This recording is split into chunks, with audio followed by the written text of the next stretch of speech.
नमस्कार दोस्तों, मैं रोशन। आप सभी का स्वागत है अपने यूट्यूब चैनल स्टडी व्यू 2.0 में। आज हम लोग करने वाले हैं मॉडल प्रैक्टिस सेट नंबर 7, जिसमें हम लोग करने वाले हैं बिहार शिक्षक बहाली, जो क्लास 9 और 10 के लिए होंगे। हम लोग करने वाले हैं सामाजिक विज्ञान के इतिहास, भूगोल, राजनीतिक शास्त्र और अर्थव्यवस्था के क्वेश्चन, जो एनसीईआरटी और एससीईआरटी पे आधारित हैं। और ये किरण इंस्टीट्यूट द्वारा क्या हुआ प्रकाशित हुए हैं, है ना। ये किरण इंस्टीट्यूट द्वारा प्रकाशित हुई है। चलिए स्टार्ट करते हैं आज का पहला क्वेश्चन से।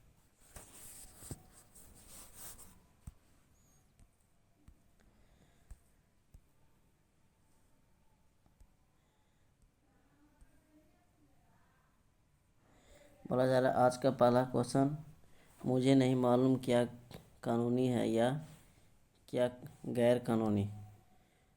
मैं राज्य की आवश्यकता अनुसार कानून बनाता हूँ। बोला जा रहा है मुझे नहीं मालूम क्या कानूनी है या क्या गैर कानूनी। मैं राज्य की आवश्यकता अनुसार कानून बनाता हूँ। ये किसके द्वारा बोला जा रहा है? अलाउद्दीन खिलजी, है ना। किसके द्वारा बोला जा रहा है? अलाउद्दीन खिलजी के द्वारा। नेक्स्ट क्वेश्चन पे आते हैं। क्वेश्चन नंबर 2 पे बोला जा रहा है कि विधवा पुनर्विवाह अधिनियम कब पास हुआ था, है ना। विधवा पुनर्विवाह अधिनियम कब पास हुआ था? तो 1856 में। 1856 में, ठीक है।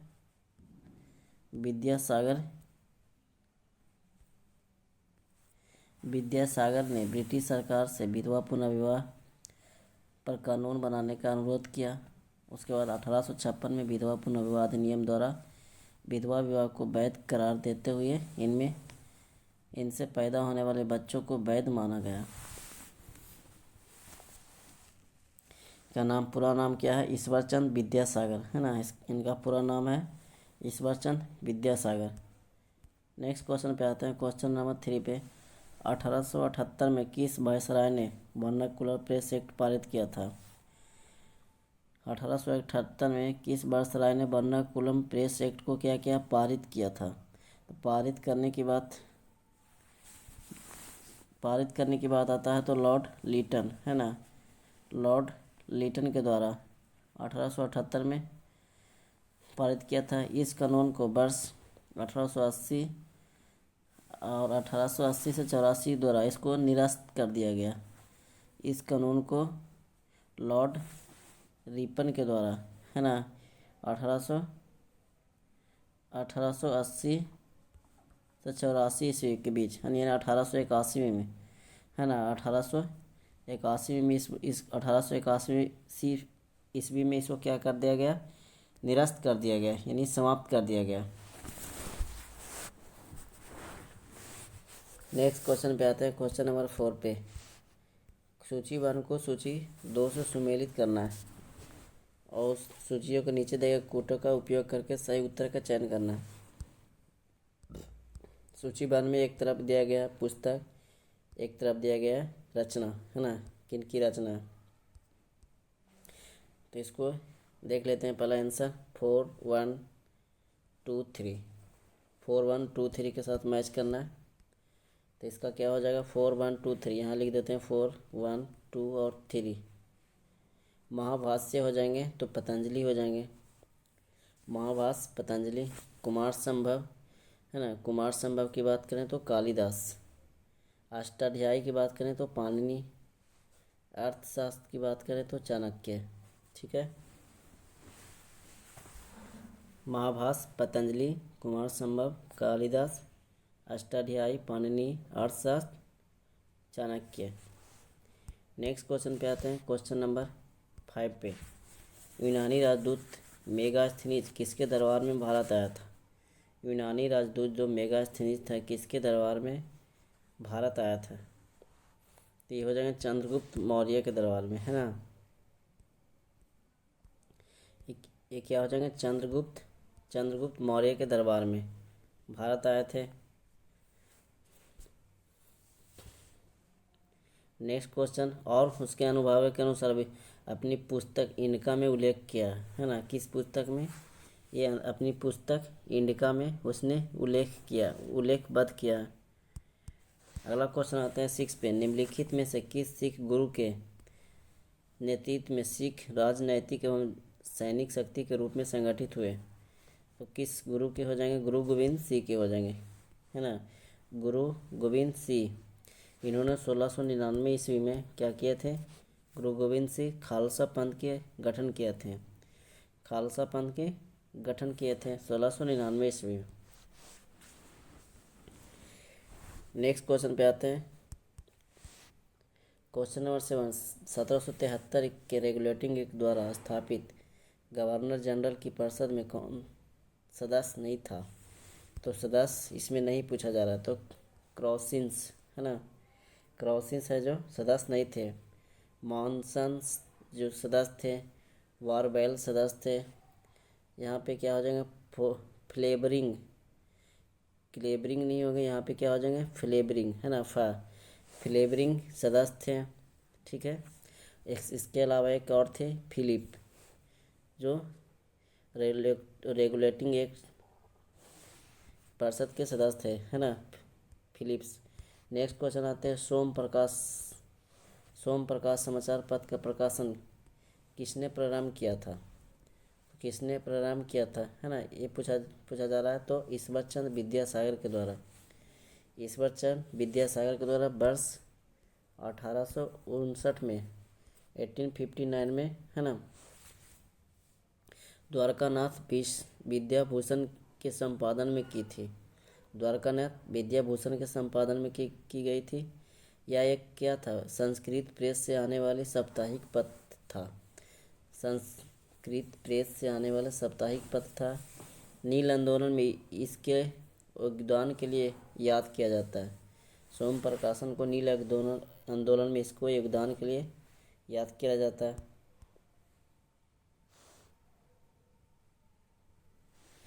क्वेश्चन नंबर 9 पे आते हैं। सूची 1 को सूची 2 से मैच करना।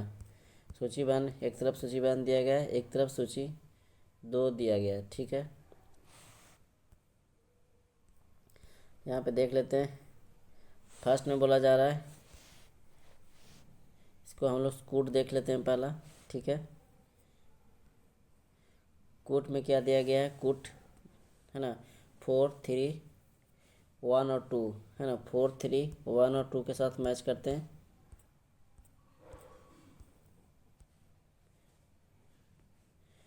फोर 3 1 और 2 के साथ इसको हम लोग मैच करते हैं। देशबंधु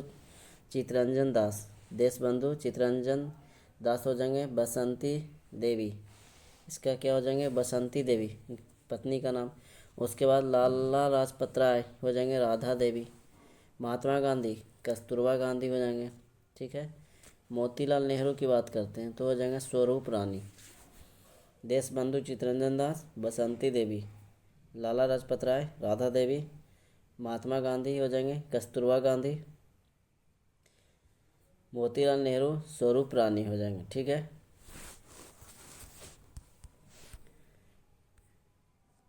नेक्स्ट क्वेश्चन पे चलते हैं। क्वेश्चन नंबर 10 पे आते हैं हम लोग। क्वेश्चन नंबर 10 में बोला ईस्ट इंडिया कंपनी का निम्नलिखित में से आरंभिक नारा क्या था? ईस्ट इंडिया कंपनी का निम्नलिखित में से आरंभिक नारा क्या था? तो इसका हो जाएंगे क्या? भूभाग नहीं व्यापार। भूभाग नहीं व्यापार। 1599 ईस्वी में इंग्लैंड में एक मर्चेंट्स एडवेंचर्स नामक दल ने अंग्रेजी ईस्ट इंडिया कंपनी अथवा the governors and company of merchants of trading into the east Indies की स्थापना की 1599 ईस्वी में, ठीक है। क्या हो जाएंगे इसका? भूभाग नहीं व्यापार। अगला क्वेश्चन पे आते हैं। सिंधु घाटी के निवासियों को किस धातु का ज्ञान नहीं था? तो इसका हो जाएंगे लोहा का ज्ञान नहीं था, बाकी सोना चांदी तांबा का ज्ञान था। ठीक है।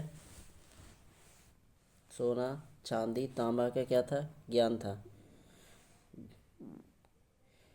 आप लोगों को वीडियो कैसी लग रही है? वीडियो का क्वालिटी या कंटेंट अगर अच्छा लग रहा है तो वीडियो को लाइक कर दें, अब वीडियो को शेयर कर दें, ठीक है।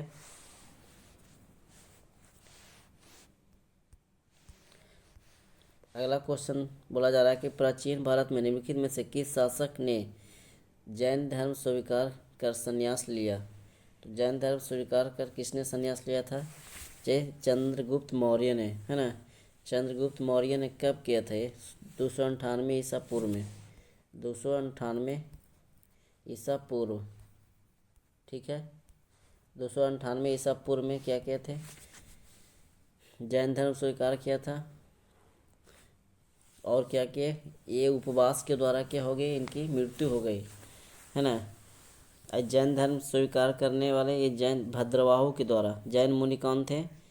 भद्रबाहु, है ना, जो कहाँ पे? श्रवण बेगोला में, है ना, जाकर 298 ईसा पूर्व में इनकी क्या होगी? उपवास के दौरान मृत्यु हो गई थी, चंद्रगुप्त मौर्य की। अगला क्वेश्चन आते हैं, निम्नलिखित में से किस अधिनियम द्वारा ईस्ट इंडिया कंपनी के व्यापारिक अधिकारों को समाप्त कर दिया गया?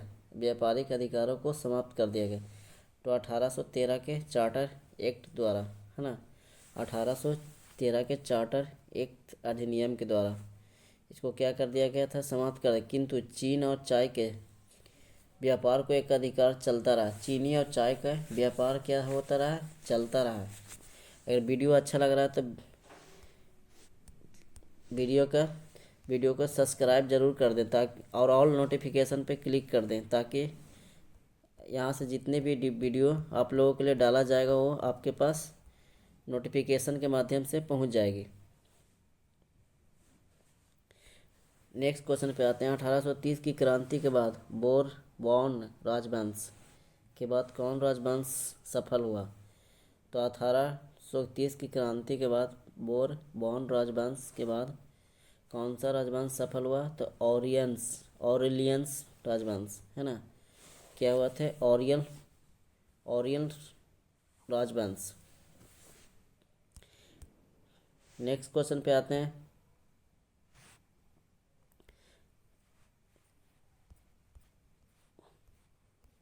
क्वेश्चन नंबर 15 पे आते हैं। हर्ष ने किस विश्वविद्यालय को विशेष संरक्षण प्रदान किया? तो हो जाएगा हर्ष ने किस विश्वविद्यालय को विशेष संरक्षण प्रदान किया था? तो हो जाएगा नालंदा विश्वविद्यालय, है ना। नालंदा विश्वविद्यालय को विशेष संरक्षण प्रदान किया था। इसने क्या किया था? हर्ष ने, ये महायान बौद्ध धर्म की शिक्षा का प्रधान केंद्र था, जिसने 100 ग्राम को क्या, 100 ग्राम, है ना, यानी 100 गांव, जिसको बोल सकते हैं 100 गांव की आय को क्या कर दिया था? इसकी देख रेख के लिए, यानी खर्चा चलाने के लिए इसको दान दे दिए थे, है ना। इसको क्या कर दिए? दान दे दिया हर्ष के द्वारा।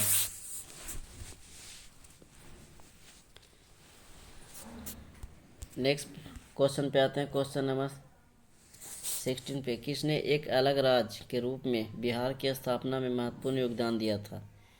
तो बिहार के स्थापना में एक महत्वपूर्ण योगदान बात करें तो डॉक्टर राजेंद्र प्रसाद की हो जाएंगे। क्या हो जाएंगे? ये डॉक्टर राजेंद्र प्रसाद की। अगला क्वेश्चन की बात करते हैं। क्वेश्चन नंबर 70 पे, निम्नलिखित में से कौन सा स्थान बौद्ध धर्म से संबंधित नहीं है? बौद्ध धर्म से संबंधित नहीं है तो ये हो जाएंगे सोमनाथ। सोमनाथ जो कहाँ पे स्थित है? सोमनाथ की बात करें तो ये गुजरात के काठियावाड़ा में समुद्र तट पर स्थित है। काठियावाड़ा के समुद्र तट पर स्थित है। इसी मंदिर पर मतलब 1024 ईस्वी में, 1024 से 1025 ईस्वी में किसने? महमूद गजनवी ने आक्रमण किया था और उसको क्या किया था? लूट लिया गया था, ठीक है। और ये क्या था? शिव का मंदिर है ना। सोमनाथ मंदिर शिव का मंदिर है। क्वेश्चन नंबर 18 पे आते हैं। भारतीय उपमहाद्वीप के किस भाग में हड़प्पा संस्कृति का उदय हुआ? हड़प्पा संस्कृति का उदय हुआ तो उत्तर पश्चिम में। इसकी क्या हो जाएंगे? उत्तर पश्चिम में, है ना, हड़प्पा संस्कृति का उदय हुआ। क्वेश्चन नंबर 90 पे आते हैं। भारत की राजधानी पुरानी दिल्ली से नई दिल्ली कब स्थानांतरित की गई? भारत की राजधानी पुरानी दिल्ली से नई दिल्ली कब स्थानांतरित की गई? तो इसका क्या हो जाएंगे, इसका हो जाएंगे 6 फरवरी 1931 को। 6 फरवरी 1931 को। नेक्स्ट क्वेश्चन पे आते हैं। असम, चटगांव जैसे पूर्वोत्तर भागों पर विजय प्राप्त करने वाला मुगल सेनापति कौन था? असम, चटगांव जैसे पूर्वोत्तर भागों पर विजय प्राप्त करने वाला मुगल सेनापति की बात करते कौन था? द मीर जुमला। ये कौन थे? मीर जुमला। कब? 1661 ईस्वी में कूच बिहार पर आक्रमण किया। उसके बाद 1662 ईस्वी में अहोमों की संधि करने के लिए विवश कर दिया, जिसके फलस्वरूप अहोमों ने मुगलों को वार्षिक कर तथा युद्ध की क्षतिपूर्ति देना स्वीकार कर लिया था। क्वेश्चन नंबर आते हैं 21 पे। किस लेखक ने महात्मा गांधी को प्रोफेशनल रीडर्स की संज्ञा दी थी? किस लेखक को प्रोफेशनल रीडर्स की संज्ञा दी थी? तो इसका रोलना है ना। क्या होगा? रोलना लेखक ने महात्मा गांधी के प्रोफेशनल रीडर्स की संज्ञा दी थी। अगला क्वेश्चन पे आते हैं। क्वेश्चन नंबर 22 पे। क्वेश्चन नंबर 22 में बोला जा रहा है कि राष्ट्रकूट साम्राज्य का संस्थापक कौन था? संस्थापक पूछा रहा है ना। तो राष्ट्रकूट साम्राज्य का संस्थापक की बात करते हैं तो दंती दुर्ग हो जाएंगे, है ना। दंती दुर्ग जो 8वीं शताब्दी के मध्य में किए थे, यानी 752 ईस्वी में। 8वीं शताब्दी के मध्य 752 ईस्वी में किए थे। कब? जब चालुक्य शासक कीर्तिवर्मन को पराजित करके स्वतंत्र राज्य की स्थापना की। चालुक्य दंती दुर्ग ने किसको? चालुक्य शासन कीर्तिवर्मन को पराजित किया। उसके बाद स्वतंत्र राज्य की स्थापना की और अपनी राजधानी को कहाँ बनाया? राजधानी कहाँ बनाया? मान्यखेट या खेट या खेट बोलते हैं इसको, ठीक है। नेक्स्ट क्वेश्चन पे आते हैं। किस दिल्ली सुल्तान ने घोड़ों को दागने की प्रथा प्रारंभ की थी? तो घोड़ों की दागने की प्रथा की बात करें तो अलाउद्दीन खिलजी ने, है ना। अलाउद्दीन खिलजी के द्वारा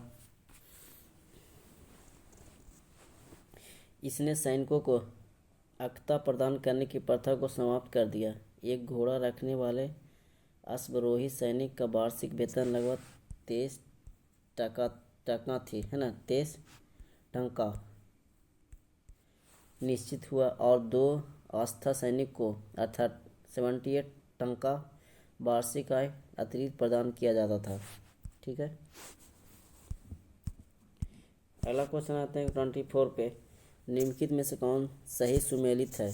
तो सही सुमेलित क्या हो जाएंगे? औरंगजेब, मनुची, है ना। औरंगजेब थे जो मनुची। बाकी बात करते हैं, अकबर की बात करते हैं। तो अकबर का क्या हो जाएंगे?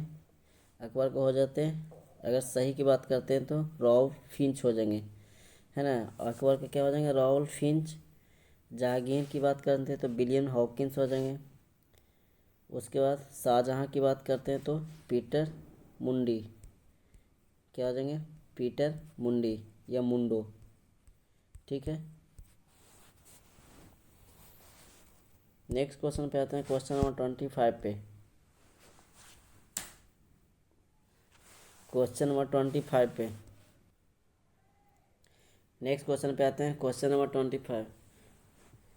1925 के कानपुर कांग्रेस अधिवेशन के अध्यक्ष कौन थे? 1925 वाला बोल रहा है तो ये क्या हो जाएंगे? सरोजनी नायडू, है ना। सरोजनी नायडू थे कांग्रेस के अध्यक्ष, जो कितने नंबर के थे? 40वां अध्यक्ष थे, है ना। कब हुए थे? 40वां अध्यक्ष हुए थे 1925 का। और जो सरोजनी नायडू थी ये कांग्रेस की प्रथम भारतीय महिला थी अध्यक्ष बनने वाली। इसका कांग्रेस का प्रथम अध्यक्ष की बात करें तो भूमेश चंद्र बनर्जी।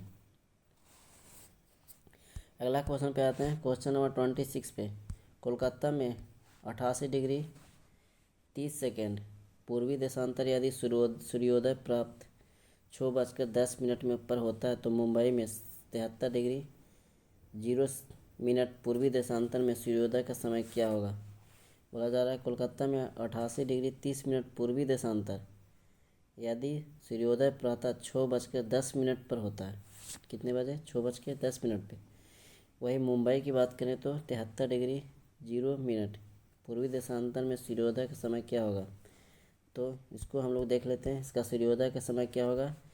यानी हम लोग को क्या पता है कि 4 मिनट का समय लगता है ना, एक देशांतर को पार करने में कितने मिनट का समय लगता है? 4 मिनट का। अगर 15 देशांतर घूमने पर कितना घंटा लग जाएगा? तो 1 घंटा लगता है ना। तो इसको हम लोग क्या करते हैं, माइनस कर लेते हैं। 88 degree 30 minute minus 73 degree 0 minute है ना। इसको माइनस करेंगे तो कितना आ जाएगा, हम 15 डिग्री क्या हो जाएगा, 15 डिग्री 30 मिनट। 15 डिग्री क्या आ जाएंगे, 30 मिनट। अब 15 डिग्री 30 मिनट को हम लोग 4 से क्या करते हैं, 4 से गुना कर देते हैं तो कितना आ जाएंगे, लगभग आ जाने 62 मिनट है ना। 62 मिनट यानी कितना हो जाएगा, 1 घंटा 2 मिनट। 1 घंटा 2 मिनट है ना। 1 घंटा 2 मिनट इसको ऐड कर लेते हैं, यानी 6:10 में 1 घंटा 2 मिनट ऐड कर लेते हैं तो कितना हो जाएगा, ये लगभग ये हो जाएंगे 7:12 है ना। 7:12 होंगे। यहाँ तक क्लियर हो गया होगा सभी को। तो 7 बजे मुंबई में कब हो जाएंगे सूर्योदय, 7:12 पे। ठीक है, अगला क्वेश्चन पे आता है। क्वेश्चन नंबर 27 में किसी नदी के खाड़े पार्श्व वाली गहरी एवं संकीर्ण घाटी को कहते हैं। तो इसको हम लोग गाज कहते हैं है ना। किसी नदी के खाड़े पार्श्व वाली गहरी एवं संकीर्ण घाटी को क्या बोलते हैं, गाज बोलते हैं। ये भी आकार की घाटियाँ का निर्माण करती है ना। एक तरह से भी आकार की घाटियाँ का निर्माण करती है, जिसके दोनों क्या होते हैं, संकरी घाटी होती है और गहरी भी होती है ना। गहरी और संकरी घाटी है जिसके दोनों किनारे खड़े खड़े होते हैं, इसको हम लोग गाज कहते हैं। जैसे में आते हैं भारत में सिंधु सतलज और ब्रह्मपुत्र नदी में, सिंधु सतलज ब्रह्मपुत्र नदी द्वारा सिंधु को गोर्ज सिपकिला गार्ज, सिंधु गोर्ज सिपकिला गार्ज, दिहांग गार्ज है ना। क्या क्या, सिंधु गार्ज, सिपकिला गार्ज और दिहांग गार्ज प्रसिद्ध है। सिंधु, सिपकिला और दिहांग। नेक्स्ट क्वेश्चन पे चलते हैं। क्वेश्चन नंबर 28 पे निश्चित सीमा एवं निश्चित दिशा में तीव्र गति से बहने वाली जल राशि को कहते हैं। तो इसको हम लोग जल राशि को क्या बोलते हैं, इसको बोलते हैं अफवाह यानी करेंट। इसको हम लोग क्या बोलते हैं, करेंट बोलते हैं, अफवाह बोलते हैं। निश्चित सीमा है और निश्चित दिशा में तीव्र गति से बहने वाली जल राशि को अफवाह बोलते हैं। नेक्स्ट क्वेश्चन पर क्वेश्चन नंबर 29 पे आते हैं। क्वेश्चन नंबर 29 में क्या बोला जा रहा है, निम्नलिखित में से कौन सा युग्म सही है ना। सही युग्म का क्या करना है, चयन करना है। तो जम्मू और कश्मीर में जो जिला दर्रा, ये सही है मेरा, बाकी सब गलत है, बाकी सारे गलत है। अगर हम लोग बात करते हैं थांगला दर्रा, थांगला की बात करते हैं तो ये कहाँ पे स्थित है, ये लद्दाख में स्थित है ना। थांगला कहाँ पे स्थित है, लद्दाख में स्थित है। नाथुला की बात करें तो ये सिक्किम में स्थित है। नाथुला कहाँ पे स्थित है, सिक्किम में। इसी तरह सिपकिला की बात करते हैं तो सिपकिला कहाँ पे स्थित है, अरुणाचल प्रदेश में स्थित है। सिपकिला है जो अरुणाचल प्रदेश में स्थित है। यहाँ तक क्लियर है सभी को। नेक्स्ट क्वेश्चन पे आते हैं। क्वेश्चन नंबर 30 पे निम्नलिखित कथन पर विचार कीजिए तथा कारण को ध्यान में रखकर दिए गए कोटों का सही उत्तर का चयन करना। एक तरफ कथन दिया गया ए, एक फिर कथन आर दिया गया है। बोला जा रहा है कि हिमालय पर्वत शीत ऋतु में उत्तर की ओर से आने वाली पवनों से भारत की रक्षा करती है। ये क्या हो जाएगा, मेरा सही हो जाएंगे। फिर बोला जा रहा है कि हिमालय विश्व की सर्वोच्च एवं नवीन बलित पर्वत श्रेणी है। है ना। हिमालय विश्व की सर्वोच्च व नवीनतम बलित पर्वत श्रेणी है, तो ये दोनों सही है। और तथा ए तथा आर दोनों सत्य है। उसके बाद बोला जा रहा है कि आर ए का सही व्याख्या कर रहा है ना। आर ए का सही व्याख्या कर रहा है। अगला क्वेश्चन आता है क्वेश्चन नंबर 31 पे। प्रमुख मत्स्य क्षेत्र ग्रांड बैंक स्थित है। तो प्रमुख मत्स्य क्षेत्र ग्रांड बैंक स्थित है, तो ये कहाँ हो जाएंगे? उत्तर अटलांटिक महासागर में। उत्तर अटलांटिक महासागर में। जैसे उत्तर अटलांटिक महासागर के अंतर्गत क्या आ जाएंगे? संयुक्त राज्य अमेरिका, केन्या, इंग्लैंड प्रदेश, न्यू फॉकलैंड के तटीय क्षेत्र सम्मिलित किए जाते हैं। ठीक है, क्या क्या? संयुक्त राज्य अमेरिका, केन्या, इंग्लैंड प्रदेश और न्यू फॉकलैंड।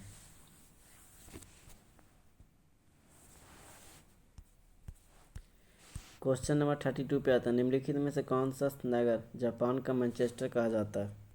तो जापान का मैनचेस्टर किसको बोलते हैं? ओसाका को बोलते हैं। ठीक है, किसको? जापान का मैनचेस्टर ओसाका को बोलते हैं।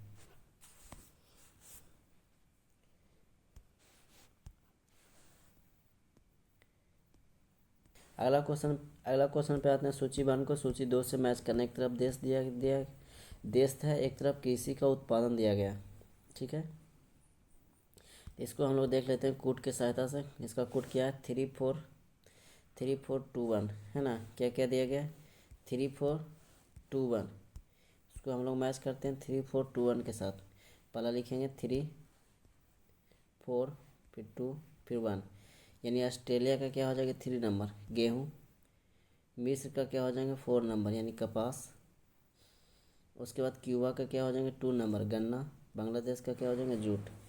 ऑस्ट्रेलिया का गेहूँ, मिस्र का कपास, क्यूबा का गन्ना और बांग्लादेश के क्या हो जाएंगे? जूट हो जाएंगे। अगला क्वेश्चन पे आते हैं। क्वेश्चन नंबर 34 पे आते हैं। क्वेश्चन नंबर 34 में बोला जा रहा है कि वायुमंडलीय संरचना में निम्नलिखित में से किस गैस का सर्वाधिक भाग है? वायुमंडलीय संरचना में निम्नलिखित में से किस गैस का सर्वाधिक भाग है? तो ये किसके हो जाएंगे? नाइट्रोजन के हो जाएंगे, यानी 78.008% हो जाएंगे। इसका कितना हो जाएंगे? 78.08%। वही बात करते हैं, ऑक्सीजन की बात करते हैं, तो ऑक्सीजन के कितने हो जाएंगे? इसका हो जाएंगे 20.93%, है ना। 2193% हो जाएंगे। ऑर्गन की बात करते हैं तो 093%। इसका क्या हो जाएंगे? ऑर्गन की बात करते हैं तो 0.93% हो जाएंगे। 0.93% हो जाएंगे। कार्बन डाइऑक्साइड की बात करते हैं तो 0.03% हो जाएंगे। नेक्स्ट क्वेश्चन आते हैं 35 पे। डोलड्रम निम्नलिखित अक्षांशों के मध्य स्थित है। तो डोलड्रम की बात करते हैं तो 5 डिग्री उत्तर एवं 5 डिग्री दक्षिण अक्षांश। 5 डिग्री उत्तर और 5 डिग्री दक्षिण अक्षांश तक निम्न वायु दाब की मेखला होती है। यहाँ हवाएं प्राय शांत होती है, अतः इसे शांत पेटी या डोलड्रम के नाम से भी जानते हैं। शांत पेटी या डोलड्रम के नाम से भी जानते हैं। अगला क्वेश्चन आते हैं। मलेशिया प्रसिद्ध है। तो मलेशिया किसके लिए प्रसिद्ध है? रबड़ के लिए। रबड़ की बागायती कृषि के लिए। ठीक है, इसको हम लोग रबड़ स्टेट के नाम से भी जाना जाता है ना। यहाँ पे 65% भाग में क्या लगाए जाते हैं? रबड़ लगाए जाते हैं।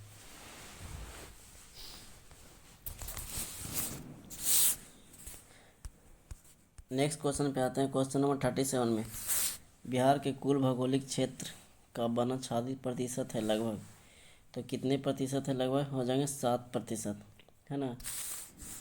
कुल भौगोलिक क्षेत्र का वनाच्छादित प्रतिशत की बात करें तो लगभग 7% हो जाएंगे। अगला क्वेश्चन आते हैं। सूची 1 को सूची 2 से मैच करना। एक तरफ लाओस का उत्पादन क्षेत्र है, एक तरफ देश दिया गया है। इसका कोड देख लेते हैं हम लोग। कोड में क्या दिया गया? 3412, ये सही हो जाएंगे। तो हम लोग मैच करते हैं 3412 के साथ। पहला हो जाएगा 3, 4, 1 और 2। ठीक है। मध्य तटीय प्रक्षेत्र, मध्य तटीय प्रक्षेत्र हो जाएंगे तो ये ऑस्ट्रेलिया हो जाएंगे। इसका क्या हो जाएंगे? ऑस्ट्रेलिया हो जाएंगे। किरूना की बात करते हैं तो स्वीडन। किरूना कहाँ पे? स्वीडन में हो जाएंगे। इसी तरह लॉरेन पठार की बात करते हैं तो फ्रांस। लॉरेंस पठार फ्रांस हो जाएंगे। मेसावी की बात करते हैं तो संयुक्त राज्य अमेरिका हो जाएंगे। क्या हो जाएंगे? संयुक्त राज्य अमेरिका। अगला क्वेश्चन आते हैं क्वेश्चन नंबर 39 में। जबलपुर नगर किस नदी के किनारे पर स्थित है? तो जबलपुर कहाँ पे? मध्य प्रदेश यानी नर्मदा नदी के किनारे। मध्य प्रदेश के नर्मदा नदी के किनारे। क्वेश्चन नंबर 40 पे आते हैं। निम्नलिखित में से कौन सा कथन असत्य है? तो असत्य कथन का चयन करना है। तो इसका क्या हो जाएगा? परत अपर्दन में गहरी नालियाँ बनाती है। परत अपर्दन में गहरी नालियाँ बनाती है, ये क्या हो जाएंगे? ये असत्य हो जाएंगे। बाकी सब विसर्ग रोधिकाएँ, नदी वेदिकाएँ है ना, विसर्ग रोधिकाएँ हैं जो नदी वेदिकाएँ। जलप्रपात गोखुर झीलें, ये सही है। जलप्रपात नदी वेदिकाएँ, विसर्ग रोधिकाएँ और गोखुर झीलें। ठीक है, ये भी सही हो जाएंगे। नदी वेदिकाएँ, विसर्ग रोधिकाएँ, जलप्रपात और गोखुर झीलें, ये भी क्या है? सही हो जाएंगे। क्वेश्चन नंबर आते हैं 42 पे। उत्तरी अमेरिका के कैलिफोर्निया, दक्षिणी अमेरिका के मध्य चिली, पश्चिमी ऑस्ट्रेलिया के दक्षिणी पश्चिमी छोर के तटीय क्षेत्रों में निम्नलिखित में से कौन सी जलवायु पाई जाती है? उत्तरी अमेरिका के कैलिफोर्निया, दक्षिणी अमेरिका के मध्य चिली और पश्चिमी ऑस्ट्रेलिया के दक्षिणी पश्चिमी छोर के तटीय क्षेत्रों में इसमें कौन सी जलवायु पाई जाती है? ये हो जाएंगे भूमध्य सागरीय। इसका क्या हो जाएंगे? भूमध्य सागरीय, है ना, जो 30 डिग्री से लेकर कितने डिग्री तक? 30 डिग्री से 45 डिग्री अक्षांशों के मध्य महाद्वीपों के पश्चिमी भागों में पाया जाता है। इसकी निम्न विशेषताएं होती है। शीतकाल में वर्षा का अधिकांश भाग प्राप्त होता है। ग्रीष्मकाल गर्म और उष्ण होता है। अब वर्ष भर में अधिक मात्रा में क्या होती है? धूप की प्राप्ति होती है। क्वेश्चन नंबर आते हैं 43 पे। सही कथन का चयन कीजिए। इसमें बोला जा रहा है सही कथन कौन से हो जाएंगे? तो इसका क्या हो जाएंगे? कोट के अनुसार 43 का क्या हो जाएंगे? ABC, है ना, ABC सही हो जाएंगे। माउंट K2 भारत की सबसे ऊंची चोटी है, ये सही है। कितनी है? 8,611 मीटर। 8,611 मीटर, जिसको हम गॉड ऑस्टिन के नाम से भी जाना जाता है। पाक अधिकृत कश्मीर में भी में स्थित है। ये POK में स्थित है, पाक अधिकृत कश्मीर में। और भारत की सबसे ऊंची पर्वत चोटी है। सुंदरबन पश्चिम बंगाल में स्थित है, ये भी सही है। उसके बाद सुंदरबन की बात करें तो ये क्या है? एक तरह से बाघ संरक्षित जैव मंडल रिजर्व है। नेक्स्ट, परमाणु आपदा दुनिया के लिए बहुत ही खतरनाक है। परमाणु आपदा दुनिया के लिए बहुत ही खतरनाक है, ये भी सही है। अगला क्वेश्चन पे आते हैं। क्वेश्चन नंबर 44 पे बोला जा रहा है कि निम्नलिखित समूह में से कौन सी जनजाति अपना जीवन यापन खाद्यान्न संग्रह तथा शिकार से करती है? तो इसके बाद बुशमैन, पिग्मी और एस्किमो, कौन कौन से हो जाएंगे? बुशमैन, पिग्मी और एस्किमो जनजातियाँ। बुशमैन की बात करते हैं तो बुशमैन कहाँ पे? दक्षिण अफ्रीका के कलाहारी मरुस्थल में निवास करते हैं, है ना। बुशमैन कहाँ पे? दक्षिण अफ्रीका के कलाहारी मरुस्थल में निवास करते हैं। इसका मुख्य व्यवसाय की बात करें तो आखेट एवं जंगली वनस्पति को एकत्र करना। ठीक है। पिग्मी की बात करते हैं तो कांगो बेसिन के बेल्जियम, कांगो के गैबन, युगांडा आदि में निवास करते हैं। गैबन, युगांडा में निवास करते हैं। इसका मुख्य व्यवसाय क्या होता है? आखेट करना। ठीक है, आखेट। फिर उसके बाद एस्किमो की बात करते हैं। ये टुंड्रा प्रदेश में निवास करते हैं। इनका मुख्य व्यवसाय शिकार करना। एस्किमो है जो टुंड्रा प्रदेश में निवास करते हैं, इसका मुख्य व्यवसाय शिकार करना। अगला क्वेश्चन पे आते हैं, क्वेश्चन नंबर 45 पे आते हैं। क्वेश्चन नंबर 45 में बोला जा रहा है सूची 1 को सूची 2 से सुमेलित कीजिए और कूट की सहायता से उत्तर का चयन करना है ना। कूट की सहायता से, तो कूट हम लोग देख लेते हैं। कूट क्या दिया गया, 2 4 3 1। क्या क्या सही है, 2 4 3 1। इसको हम लोग मैच करते हैं, 2 4 3 और 1 के साथ। बुल्लर झील पता है सभी को, है ना। बुल्लर झील कहाँ पे स्थित है, एक मिनट।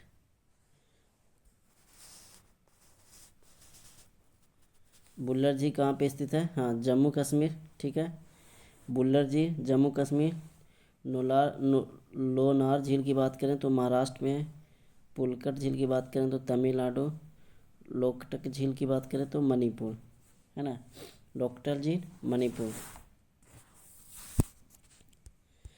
अगला क्वेश्चन पे आते हैं, क्वेश्चन नंबर 46। बिहार की मुख्य खदान फसलें कौन सी है, तो मुख्य खदान फसलें में आ जाएंगे चावल, गेहूँ, मक्का, है ना। चावल, गेहूँ और मक्का। इसके अलावा ज्वार, बाजरा, महुआ, तिलहन, दलहन आदि फसलें भी उत्पादन किए जाते हैं। अगर नकदी फसल की बात करें तो तंबाकू, जूट जैसी नकदी फसल भी उत्पादन होती है बिहार में।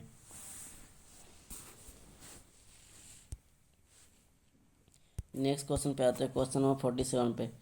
कर्क रेखा भारत के निम्नलिखित प्रांतों में किससे होकर नहीं गुजरती है, तो किससे होकर नहीं गुजरती, हम लोग देख लेते हैं कि किससे होकर गुजरती है। उसके बाद हम लोग इसको छाट लेंगे, किससे होकर गुजरती है। कर्क रेखा है जो 23.5 डिग्री नॉर्थ में लगभग नॉर्थ के मध्य से गुजरती है। जैसे फर्स्ट में यहाँ पे आ जाते हैं, ऊपर में यहाँ से राजस्थान, उसके नीचे से ये, तो यहाँ से राजस्थान, गुजरात। उसके बाद बात करते हैं तो फिर बीच में मध्य प्रदेश, ठीक है। उसके बाद थोड़ा सा नीचे बात करते हैं तो छत्तीसगढ़ के नीचे थोड़ा सा झारखंड से टच होती है, ठीक है। थोड़ा सा कहाँ से, झारखंड से टच होते हुए पश्चिम बंगाल की ओर जाती है, ठीक है। कहाँ पे, पश्चिम बंगाल। फिर पश्चिम बंगाल से त्रिपुरा, है ना, एक लाइन में देख लेते हैं। त्रिपुरा आ जाएगा, फिर त्रिपुरा के बाद यहाँ पे आ जाएंगे, क्या आ जाते हैं, मिजोरम, है ना। तो राजस्थान, गुजरात, छत्तीसगढ़, मध्य प्रदेश, छत्तीसगढ़, झारखंड, पश्चिम बंगाल, त्रिपुरा और मिजोरम। तो इसमें मध्य प्रदेश, गुजरात, झारखंड हो गए। उत्तर प्रदेश है जो भारत को टच नहीं करती है कर्क रेखा। यहाँ तक क्लियर हो गए होंगे सभी को। नेक्स्ट क्वेश्चन पे आते हैं, निम्नलिखित कथन पर विचार कीजिए तथा कारण को ध्यान में रखकर दिए गए कोटों का सही उत्तर का चयन करना। कथन 1 दिया गया, कथन 8 दिया गया, है ना। तो बृहद मरुस्थल निम्न अक्षांशों पर अवस्थित होती है। बोला जा रहा है कि बृहद जो मरुस्थल होती है जो निम्न अक्षांशों पर क्या होती है, अवस्थित होती है, यानी कितने कितने डिग्री, 20 डिग्री से 30 डिग्री नॉर्थ पे स्थित होती है। उसके बाद बोला जा रहा है कि महाद्वीप विस्थापन के फलस्वरूप उच्च अक्षांशों से हटकर निम्न अक्षांशों में आ गए हैं। महाद्वीपीय विस्थापन के फलस्वरूप वे उच्च अक्षांशों से हटकर निम्न अक्षांशों में आ गए, ये भी सही है ना। यानी आर ए दोनों सही है, परंतु क्या बोला है कि आर ए की सही व्याख्या नहीं कर रहा, ठीक है। क्लियर यहाँ तक। नेक्स्ट क्वेश्चन पे चलते हैं। बोला जा रहा है ग्रीष्मकालीन वर्षा की मात्रा को ध्यान में रखते हुए निम्नलिखित शहरों का वर्षा के संदर्भ में कौन सा अनुक्रम सही है ना। इसको सही अनुक्रम का चयन करना है। तो इसका हो जाएंगे कोलकाता, इलाहाबाद, अहमदाबाद। तो कोलकाता में बात करते हैं तो 120 डिग्री सेंटीमीटर, इलाहाबाद की बात करते हैं तो 95 डिग्री सेंटीमीटर वर्षा होती है। अहमदाबाद की बात करें तो 54 डिग्री सेंटीमीटर वर्षा होती है। तो सबसे पहले कोलकाता, फिर इलाहाबाद, फिर अहमदाबाद हो जाएंगे। अगला क्वेश्चन पे आते हैं, क्वेश्चन नंबर 50 पे आते हैं। क्वेश्चन नंबर 50 में क्या बोला जा रहा है, सूची 1 को सूची 2 से मिलान करना है और सूचियों को नीचे दिए कोड का प्रयोग करके सही उत्तर का चयन करना। तो सही उत्तर हम लोग देख लेते हैं पहले, क्या हो जाएगा 3 4 यानी 3 नंबर 3 4 2 1, क्या क्या हो जाएंगे 3 4 2 1। इसको यहाँ लिख देते हैं 3 4 2 और 1। प्रकृति तटबंध है ना, एक तरफ शहर दिया गया, एक तरफ वर्षा की मात्रा, यानी स्थल, एक तरफ स्थल रूप है, एक तरफ क्या है, सॉरी, एक तरफ स्थल रूप है, एक तरफ प्रक्रिया है। एक तरफ स्थल रूप है, एक तरफ प्रक्रिया दिया गया है। तो पहला बात करते हैं प्रकृति तटबंध है ना, तो ये क्या हो जाएंगे नदियाँ, प्रकृति तटबंध यानी 3 4 है ना, उसके बाद 2 1 प्रकृति तटबंध नदियाँ हो जाएंगे। एस्कर की बात करते हैं तो एस्कर हो जाएंगे हिमनद, क्या हो जाएंगे एस्कर हिम नदी है। पैलजे की बात करते हैं तो कास्ट हो जाएंगे, और बरकान की बात करते हैं तो बात तोड़ हो जाएंगे, बात तोड़। ठीक है, क्लियर है। अगला क्वेश्चन पे आते हैं, क्वेश्चन नंबर 51 से भारत, यहाँ से अर्थव्यवस्था के क्वेश्चन देखने को मिलेंगे। भारतीय अर्थव्यवस्था में कौन सा लक्षण नहीं पाया जाता, तो इसमें बोला जाएगा कि नहीं पाया जाता तो प्रति व्यक्ति उच्च आय, यह है जो प्रति व्यक्ति उच्च आय नहीं पाया जाता है। भारतीय अर्थव्यवस्था में क्या क्या पाए जाते हैं, अल्प विकसित अर्थव्यवस्था है ना, यहाँ पे क्या है अल्प विकसित अर्थव्यवस्था। निम्न प्रति व्यक्ति आय है, क्या है यहाँ पे निम्न है, उच्च नहीं है, निम्न प्रति व्यक्ति आय है। गरीबी देखने को मिलती है, कृषि की प्रधानता देखने को मिलती है, और अशिक्षा देखने को मिलती है भारतीय अर्थव्यवस्था में। ठीक है, क्लियर है। नेक्स्ट क्वेश्चन पे आते हैं, पूर्ण प्रयोक्ता की कौन सी विशेषता नहीं है, पूर्ण प्रयोक्ता की कौन सी विशेषता नहीं है, तो इसका हो जाएगा क्रेताओं एवं विक्रेताओं की संख्या कम होती है। क्रेताओं एवं विक्रेताओं की संख्या क्या होती है, कम होती है ना। इसको हम लोग बोलते हैं पूर्ण प्रयोक्ताओं की कौन सी संख्या, कौन सी विशेषता नहीं है, तो ये इसका विशेषता नहीं होंगी। क्वेश्चन नंबर 53 पे आते हैं, उत्पत्ति के नियम एवं गैसों नियम एवं पैमाने के प्रतिफल का संबंध क्रमशः है। उत्पत्ति के नियम एवं पैमाने के प्रतिफल का संबंध क्रमशः क्या हो जाएंगे, तो इसका हो जाएंगे अल्पकाल एवं दीर्घकाल से। उत्पत्ति के नियम एवं पैमाने के प्रतिफल का संबंध है अल्पकाल एवं दीर्घकाल से। अगला क्वेश्चन पे आते हैं, क्वेश्चन नंबर 53 पे। क्वेश्चन नंबर 53 में बोला जा रहा है कि, क्वेश्चन नंबर 54 पे आते हैं। क्वेश्चन नंबर 54 में बोला जा रहा है कि निम्नलिखित में से कौन सा कथन सही सीमांत लागत तथा औसत लागत एसी के बीच सही संबंध को बताता है ना। निम्नलिखित में से कौन सा कथन सीमांत लागत तथा औसत लागत एसी के बीच का सही संबंध को बताता है, तो इसका क्या हो जाएगा, यदि एसी वक्र यू आकार का है, एसी वक्र यू आकार का है, तो एमसी वक्र एसी वक्र को उसके न्यूनतम बिंदु पर काटता है। एसी वक्र यू आकार का है तो उस एमसी वक्र एसी वक्र को उसके न्यूनतम बिंदु पर क्या करता है, काट देता है। ठीक है, इसको हम लोग ग्राफ के माध्यम से समझ सकते हैं। एक ग्राफ ले लेते हैं, यहाँ वाई हो गया, यहाँ एक्स हो गया है ना, इधर हो गया लागत,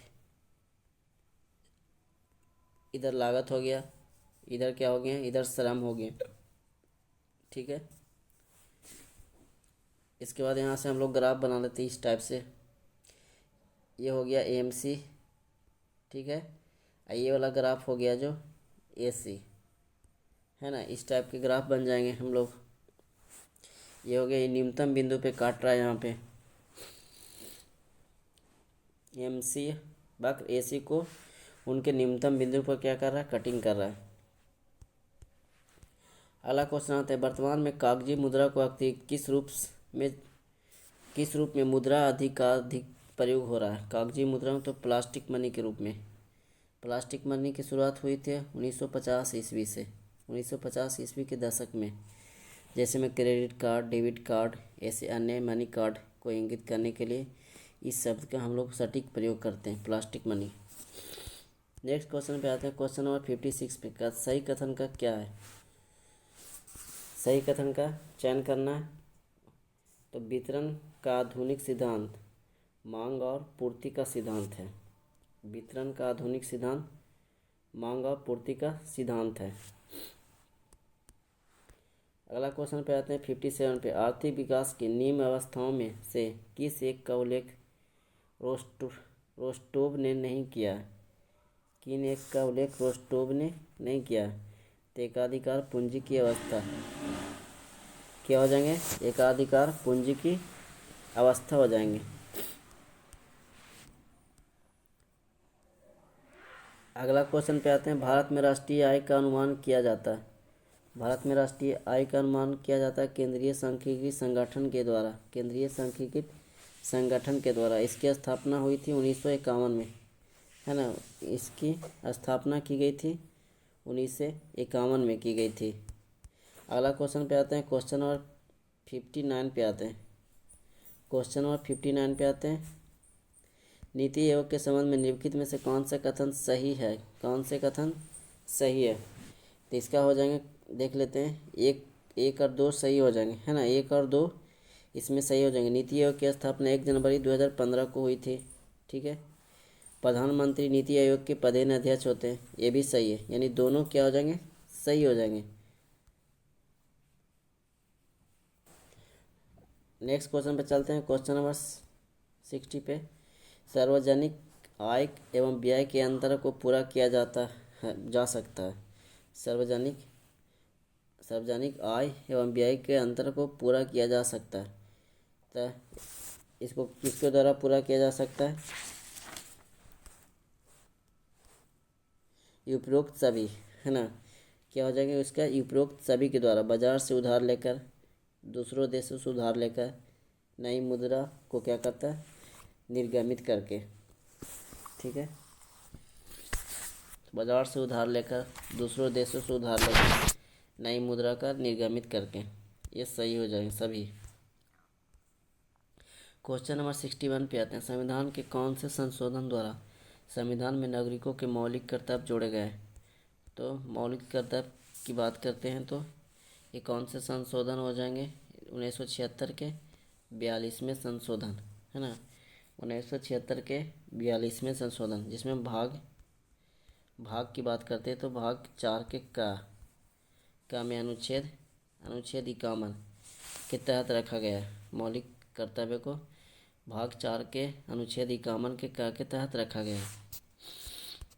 अगला क्वेश्चन पे आते हैं, भारत 1962 का संविधान, 62, क्वेश्चन नंबर 62। भारत का संविधान बनने में समय लगा था।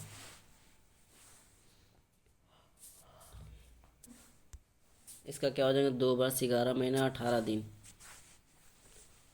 2 वर्ष 11 महीना और 18 दिन, ठीक है। अगला क्वेश्चन आते हैं 63 पे। भारतीय राष्ट्रपति के संबंध में निम्नलिखित में से कौन सा कथन सत्य है? तो कौन सा कथन सत्य है? तो इसको देख लेते हैं। वह देश का औपचारिक मुखिया होता है ना। वह देश का क्या होता है? औपचारिक मुखिया होता है।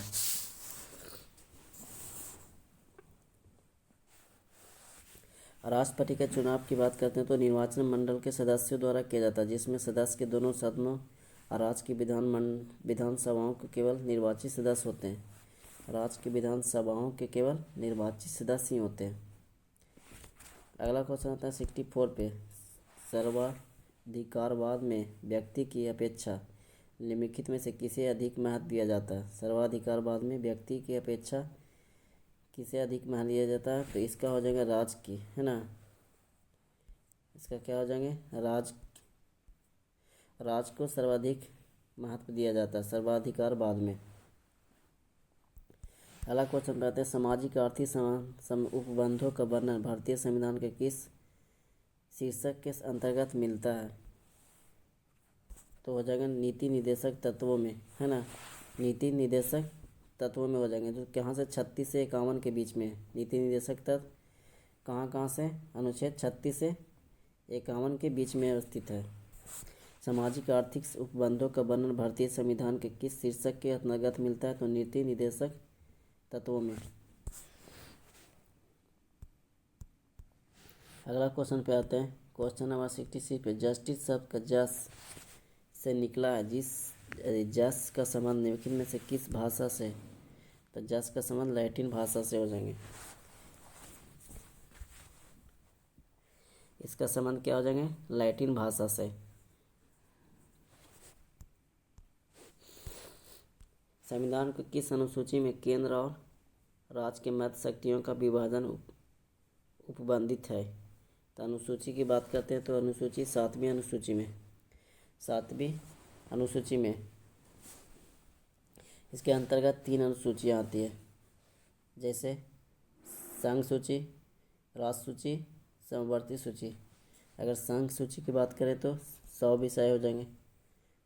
संघ सूची के बाद राज्य सूची में 61, फिर उसके बाद समवर्ती सूची में आ जाएंगे 52, 52।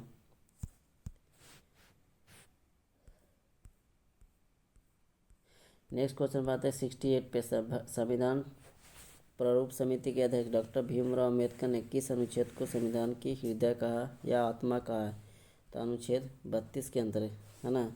अनुच्छेद किसको, 32 को। अगला क्वेश्चन बात है, सर्वोच्च न्यायालय की संविधान के किस अनुच्छेद समूह में न्यायिक पूर्वावलोकन की शक्ति प्राप्त है। अगर न्यायिक पूर्वावलोकन की शक्ति की बात करते हैं तो इसका क्या हो जाएंगे, अनुच्छेद 13, 251, 254। अनुच्छेद 13, 251 तथा 254 से।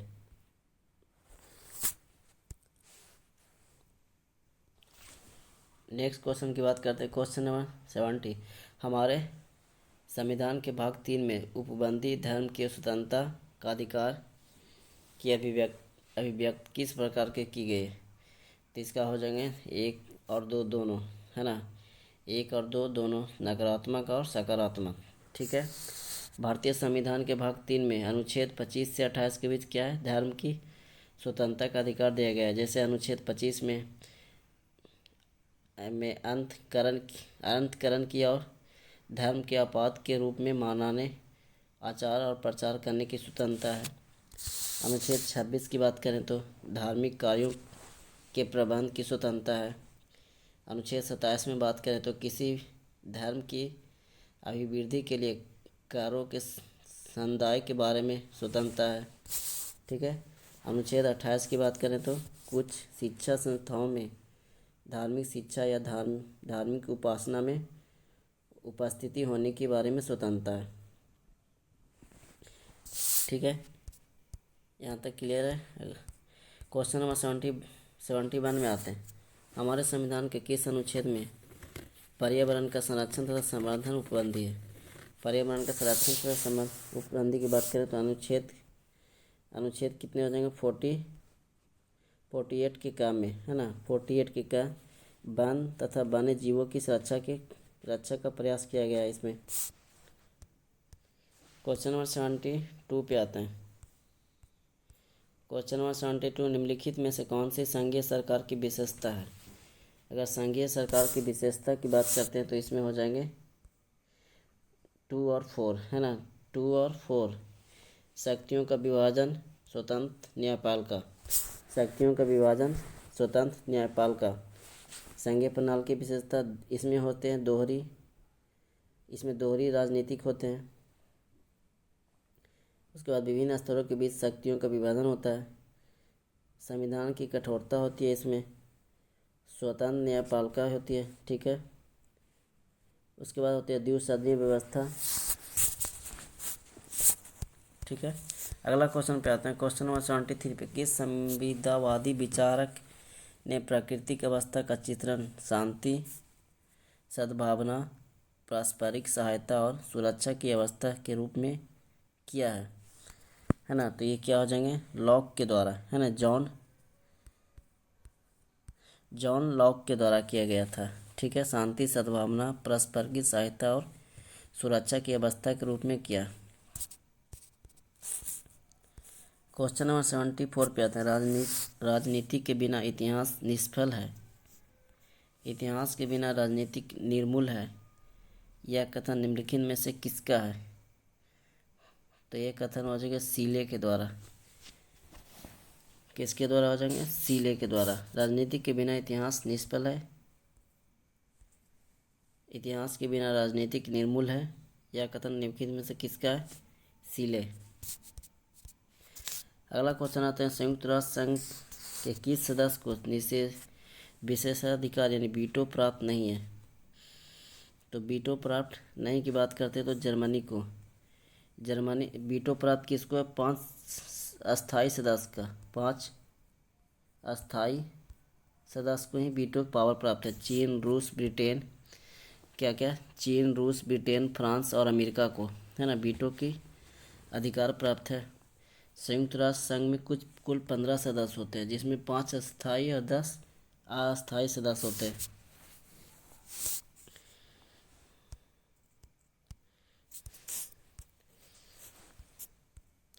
अगला क्वेश्चन बताते हैं, क्वेश्चन नंबर 76 पे, भारत के महान्यायवादी की नियुक्ति कौन करता है? तो भारत की महान्यायवादी की नियुक्ति कौन करता है? ये हो जाएगा राष्ट्रपति, भारत के राष्ट्रपति के द्वारा, है ना।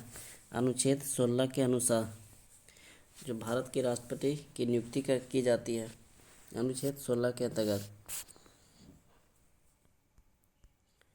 क्वेश्चन नंबर 77, स्वतंत्र भारत के प्रथम कानूनी मंत्री कौन थे? स्वतंत्र भारत के प्रथम कानूनी मंत्री की बात करें तो बी.आर. अम्बेडकर है ना। ये कौन थे? B R. Ambedkar, doctor B R. Ambedkar. भूतपूर्व राजाओं के विशेषाधिकार को किस संवैधानिक संशोधन द्वारा समाप्त कर दिया गया? तो ये हो जाएंगे 26वां संविधान संशोधन 1971 में, है ना। इसको क्या भूतपूर्व राजाओं के विशेषाधिकार को समाप्त कर दिया गया। क्वेश्चन नंबर आते हैं 79 पे, हमारे देश में किसी राज्य की कार्यपालिका शक्ति का प्रधान होता है। अगर कार्यपालिका शक्ति का प्रधान की बात करें तो राज्यपाल होता है ना। क्या होता है? कार्यपालिका शक्ति का प्रधान राज्यपाल होता है। राज्यपाल की नियुक्ति राष्ट्रपति करते हैं। सामान्यतः राज्यपाल का पद ग्रहण होता है 5 वर्षों की अवधि के लिए होता है।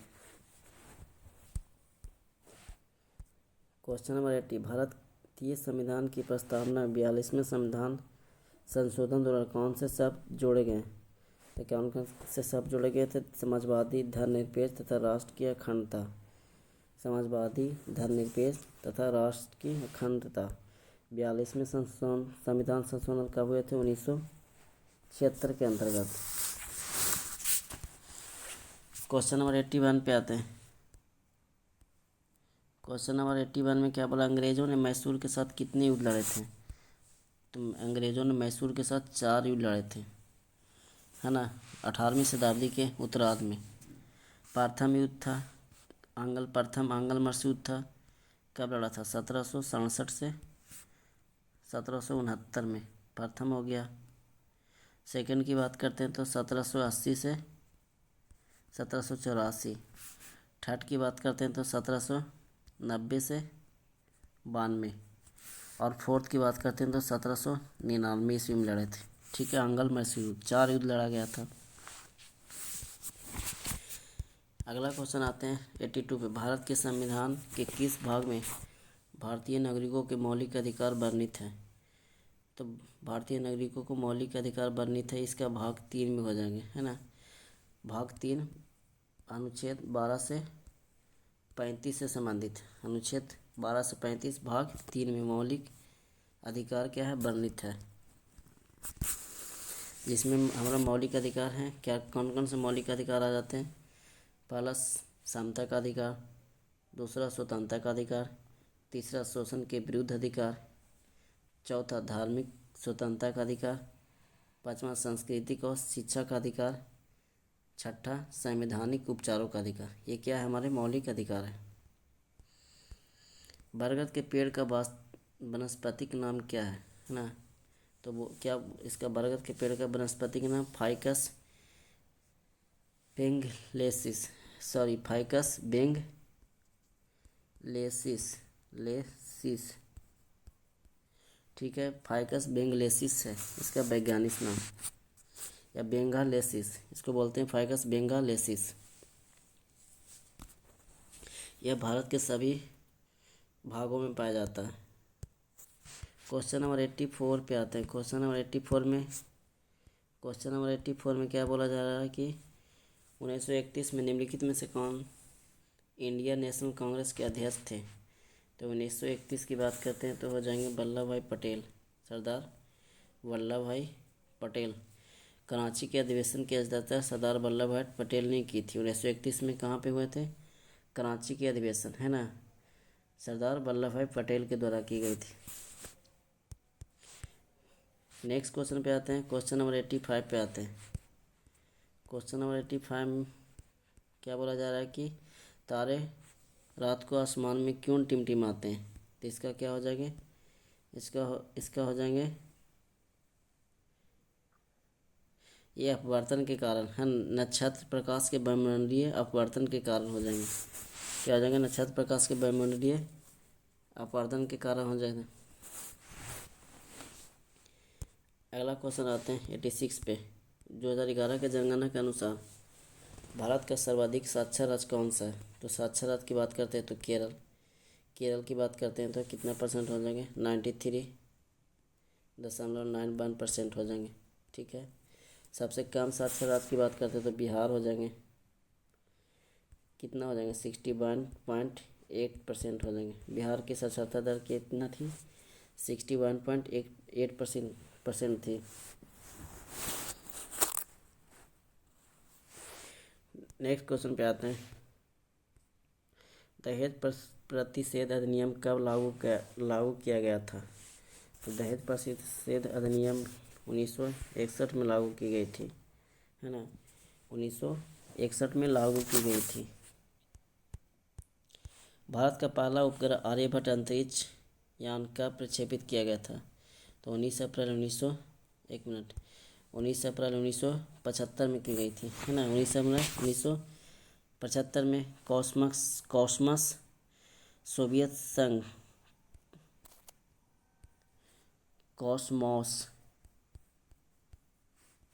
कॉस्मोस 3M से की गई थी, है ना, कॉस्मोस 3M रॉकेट से किया गया था। क्वेश्चन नंबर आते हैं 89 में। व्यापक गत का सिद्धांत नीति किसने तैयार किया गया था ना। व्यापक गत का सिद्धांत नीति किसने तैयार किया और लागू की थी। तो लागू की थी, इसका हो जाएंगे लॉर्ड डलहौजी के द्वारा, लॉर्ड डलहौजी के द्वारा 1859 ईस्वी में, है ना, 1859 ईस्वी में। अगला क्वेश्चन पे आते हैं। Question number 90। लक्षद्वीप समूह और अंडमान निकोबार समूह के समुद्र तट सहित भारत की समुद्री तट की लगभग कुल लंबाई, अगर कुल लंबाई की बात करें तो कितने हो जाएंगे, 75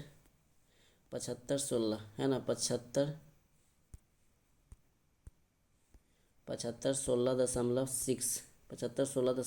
किलोमीटर ये हो जाएंगे। बाकी इसमें किया गया है 75 किलोमीटर लगभग दिया गया है इसमें, ठीक है।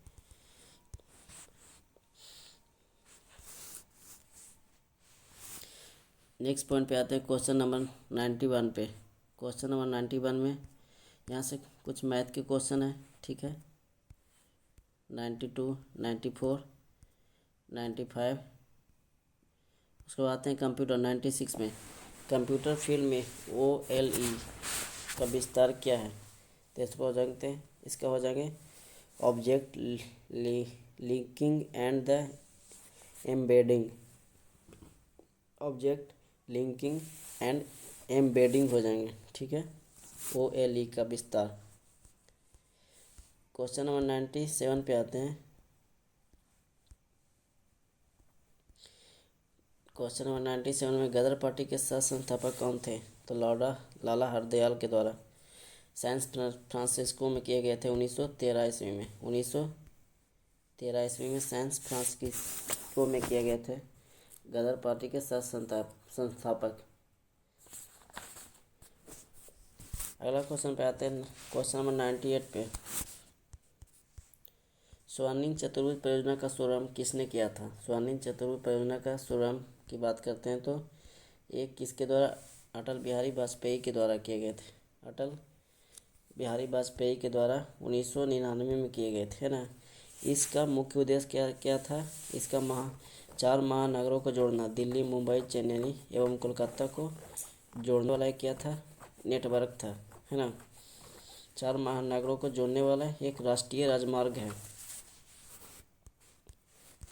Question number 99। 1 billion chalk powder के साथ अभिक्रिया करने पर एक गैस का निर्माण करता है जिसे चूने के पानी का रंग दूधिया हो जाता है। उस विलयन में क्या है? उस विलयन में हम लोग HCl डालते हैं। क्या है उस विलयन में? HCl डालते हैं, ठीक है। नेक्स्ट क्वेश्चन पे आते हैं, क्वेश्चन नंबर 100। कोस्का की खोज किसने की थी? तो कोस्का की खोज की थी 1665 में। 1665 में रॉबर्ट हुक के द्वारा, है ना। 1665 में रॉबर्ट हुक के द्वारा की गई थी। अब बोला जा रहा है कि कोस्का द्रव एक द्रव्यमान जो बाह्य रूप से कोस्का झिल्ली से बंधा हुआ होता है। और कोस्का को अंतर्गत कोस्का का अध्ययन, साइटोलॉजी को कोस्का का अध्ययन किया जाता है।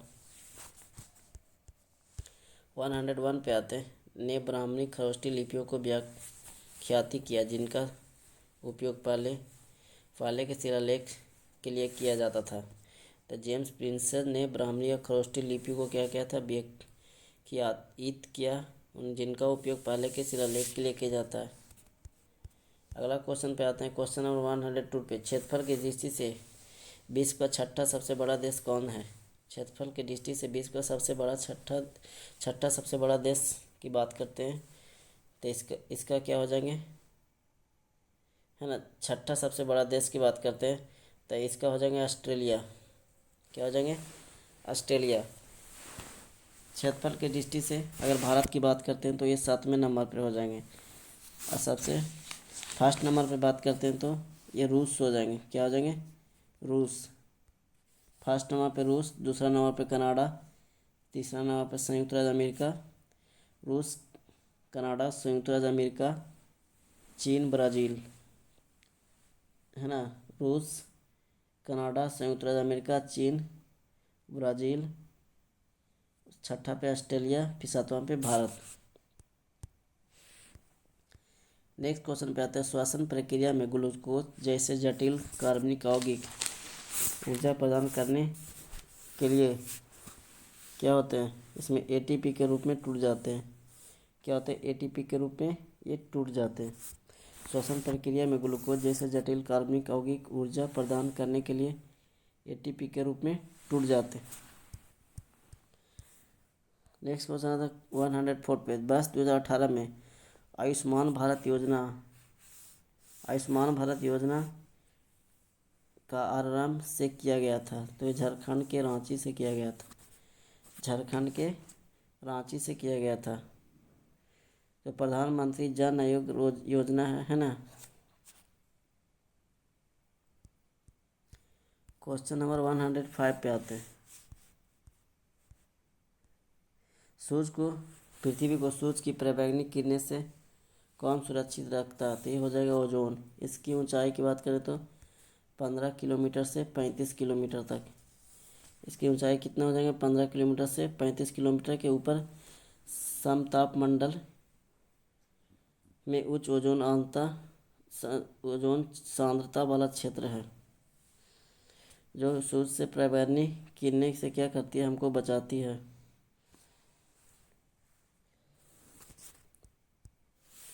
क्वेश्चन नंबर 106 पे आते हैं। यहाँ से मैथ के कुछ क्वेश्चन दिए गए।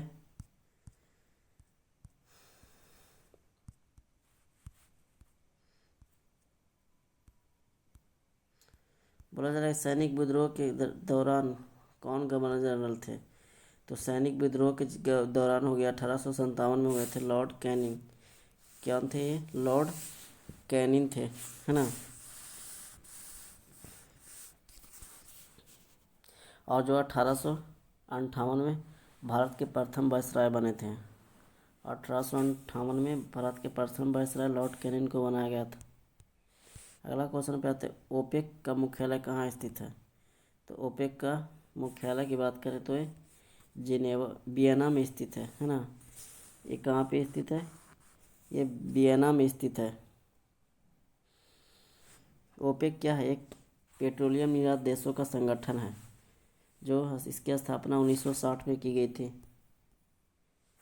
इसमें देश की बात करें तो ईरान, कुवैत, इराक, सऊदी अरब, वेनेजुएला द्वारा किया गया है।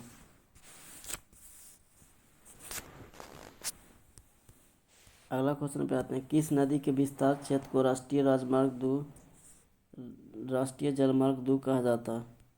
किस नदी को विस्तार क्षेत्र को? तो ब्रह्मपुत्र नदी को, है ना। ये राष्ट्रीय जलमार्ग 2 घोषित किया गया है। प्रथम की बात करें तो 1602 किलोमीटर स्थित है।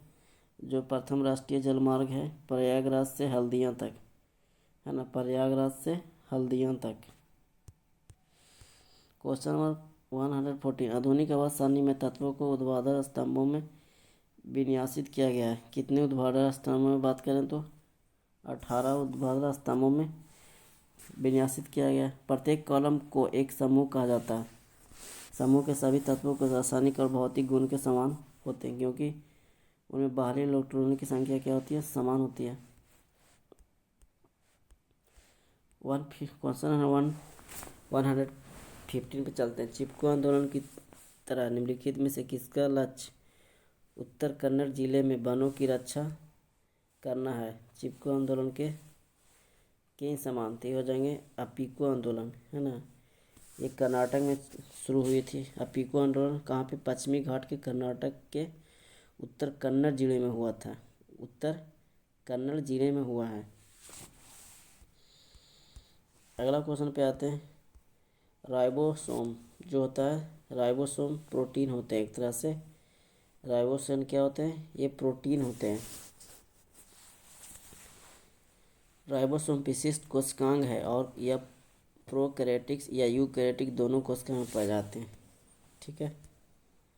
क्वेश्चन नंबर 170 पे आते हैं, स्वतंत्रता के बाद दूसरी पंच परियोजना 1956 से 61 के दौरान जर्मनी के सहयोग से किस इस्पात संयंत्र की स्थापना की गई थी? तो इसका हो जाएगा राउरकेला। इसका क्या हो जाएगा? राउरकेला प्लांट, है ना, जो उड़ीसा के है, जो जर्मनी के सहयोग से बनाया गया था। ये क्या हो जाएगा? राउरकेला इस्पात संयंत्र जो जर्मनी के सहयोग से स्थापित की गई थी। क्वेश्चन नंबर 18 पे आते हैं, भारत के किस वायसराय ने निर्वाचित स्थानीय सरकारी निकायों के सृजन की पहल की थी? तो इसका हो जाएगा लॉर्ड रिपन ने, है ना। इसका क्या हो जाएंगे? लॉर्ड रिपन 1882 ईस्वी में स्थानीय स्वशासन की शुरुआत की थी। किसके द्वारा? लॉर्ड रिपन के द्वारा। अगला क्वेश्चन आते हैं, क्वेश्चन नंबर 19, निम्नलिखित किस सार्वजनिक क्षेत्र के उद्यम को महारत्न दर्जा प्राप्त है? तो इसका हो जाएंगे Indian oil corporation limited. Indian oil corporation limited को महारत्न का दर्जा प्राप्त है, जो 2010 में इसकी क्या मिली थी? दर्जा मिली थी भारत सरकार के द्वारा। नेक्स्ट क्वेश्चन है आज का लास्ट क्वेश्चन, निम्नलिखित में से किन नेताओं ने ताशकंद समझौते पर हस्ताक्षर किए? निम्नलिखित में से किन नेताओं ने ताशकंद समझौते पर हस्ताक्षर किए? तो इसका हो जाएंगे पंडित लाल बहादुर शास्त्री और अयूब खां। लाल बहादुर शास्त्री और क्या हो जाएंगे? अयूब खां के द्वारा।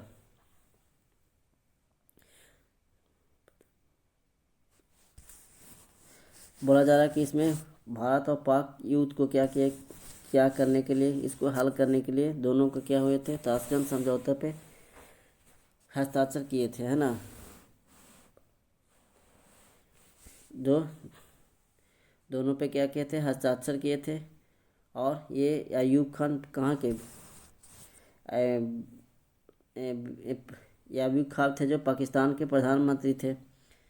ठीक है, सभी को यहाँ तक क्लियर है? अगर वीडियो अच्छा लगता है, वीडियो को क्वालिटी या कंटेंट पसंद आ रही है तो वीडियो को लाइक कर दें, शेयर कर दें और सब्सक्राइब बटन पे ज़रूर क्लिक कर दें।